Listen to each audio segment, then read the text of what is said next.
Hi friends, బాగా చలి పెడుతుంది కదా ఫ్రెండ్స్. ఇగో గీ రోస్ట్ బ్రెడ్స్ ఏంచిండు మా బాబు. చలి పెడుతుంది, అన్నం తినబుద్ధి కావట్లేదు చలికి. అంటే వేడి వేడిగా చేసి తాగా మమ్మీ అని తీసుకొచ్చిండుగా. హనీ హనీ ఇవ్వ చూడండి, చాలా బాగుంటుంది కదా బ్రెడ్ మీద పెట్టుకొని.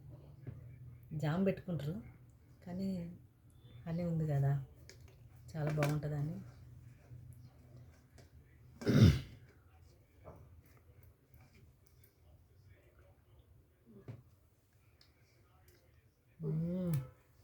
చాలా బాగుంది, నెయ్యి వేసి వేయించిండు.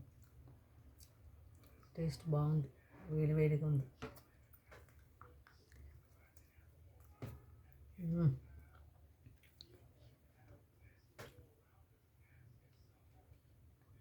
చాలా బాగుంది.